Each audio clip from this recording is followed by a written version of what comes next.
안녕하세요. 정성호TV의 정성호입니다. 오늘 7월 30일이고요. 많은 뉴스가 있어서 큰 뉴스로는 한국의 문제 중에는 검찰의 어떤 수사와 관련돼서 좀 좋지 않은 일이 있었다. 그리고 장관이나 국정원장 임명권에 대해서 좀 논란이 있고요. 그 다음에 감사원장의 정치적 중립에 대한 논란거리가 상당히 많은 것 같고, 이제 오늘의 가장 큰 뉴스는 이제 부동산 주택임대차 보호법 이 3법 관련돼서 이게 지금 국회를 통과해서 부동산 시장의 파장을 어떻게 읽어낼 것인가, 이게 이제 가장 큰 이슈가 된 것 같습니다. 그래서 오늘 이제 메인은 어쨌거나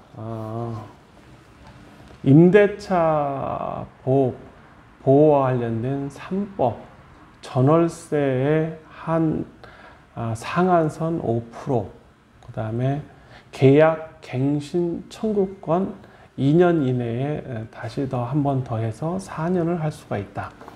이런 전체적인 내용이고요.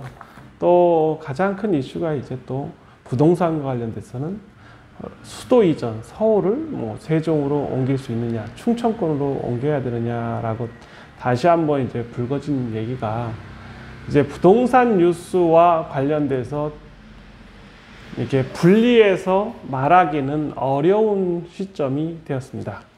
그래서 가장 중요한 것이 부동산과 관련돼서는 이제 이런 3법이 여권에서 통과시키는 이 3법이 앞으로 어떻게 파장을 일으킬 거냐라고 하는데요. 첫째는 애국 현상이 좀 심화될 것이다 라고 생각합니다.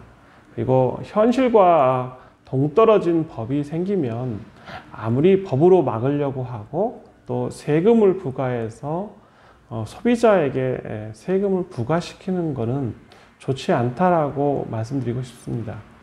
그래서 이제 유럽이나 미국처럼 월세, 즉 보증금 2달에 월세를 내는 듯한 형태로 이제 전세가 사라지고 월세가 활성화될 것이 자명한 사실인데요. 그거를 어떻게 배분을 하냐는데, 한국은 특수하게 전세라는 제도가 있어서 이게 전세와 월세의 믹싱이죠.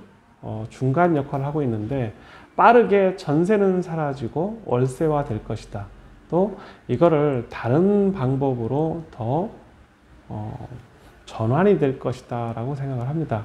그리고 부동산 가격은 이렇게 해서는 잡히지 않을 것이다. 가장 좋은 방법은 공급을 늘려야 되는데, 태릉 선수촌이나 그 옆에 있는 군 부지, 군대가 가지고 있는 기존 땅을 아파트로 짓겠다, 이런 식으로 계속해서 얘기가 나오고요. 개발 제한 구역을 좀 바꾸겠다, 해제를 해서 또 하겠다는데, 이건 아직 여론화를 살펴보고 있고 어떻게 방향이 정할지 모르겠는데, 가장 중요한 건 어쨌거나 서울 시내에 장기 임대주택이 됐던 또는 아파트가 됐던 공급을 조금 더 늘려야만 될 것 같고요. 이게 계속해서 더 문제가 심화되면 상당한 여파가 커질 거라고 생각합니다. 제가 지금 재산세를 7월 31일까지 내야 되는데, 작년에 비해 보통 30에서 50% 이상은 재산세, 즉 건축분에 부과된 7월 31일까지의 재산세가 지방세인 보유세, 재산세가 상당히 많이 올랐다라는 것을 누구나 다 아실 것입니다. 그리고 재산세를 낸다는 것은 재산을 보유한 거잖아요. 건축물에 대한 재산세를 내야 되고요. 9월 말일까지는 토지 관련돼서 지방세인 재산세를 또 내야 되는 것입니다. 주택이 조금 더 부가가 많으면 2분의 1을 내고 또 9월 30일까지 2분의 1을 더 내는 것이 이제 있는데요. 그거는 뭐 크게 이슈가 아닌 것 같고, 가장 중요한 거는 임대차 보호 3법이 어디로 방향을 틀 거냐, 이게 가장 중요합니다.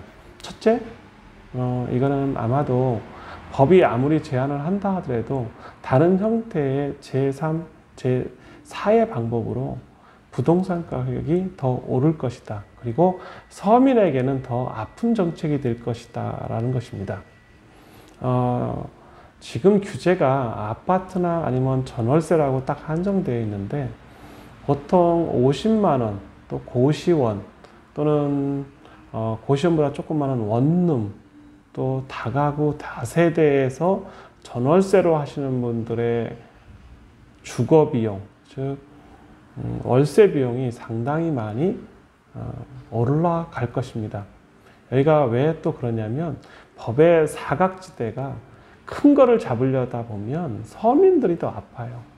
서민을 위한 법을 지금 발의했는데 서민들이 훨씬 더 아픈 법으로 올 것입니다.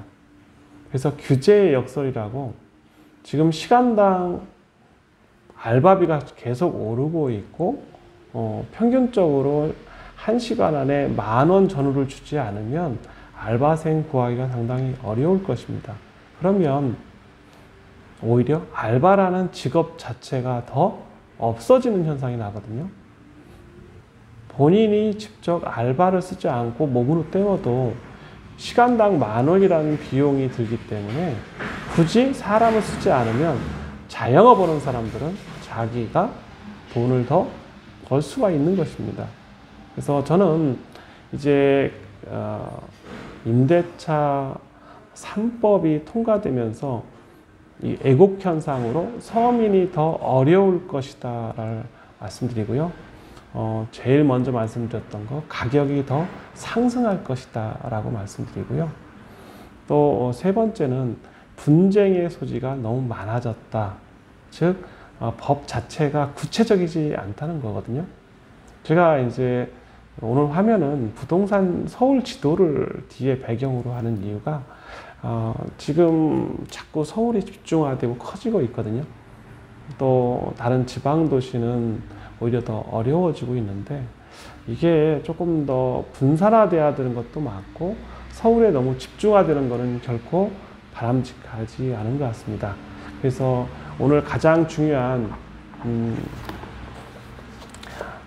임대 보호 3법 통과가 가지고 오는 여파. 1. 가격 상승이 눈에 보인다. 2. 서민이 더 주거 비용을 더 많이 내야 돼서 규제의 역설이다. 세 번째는 이럼으로써 더더욱 부동산 값은 올라갈 것이다.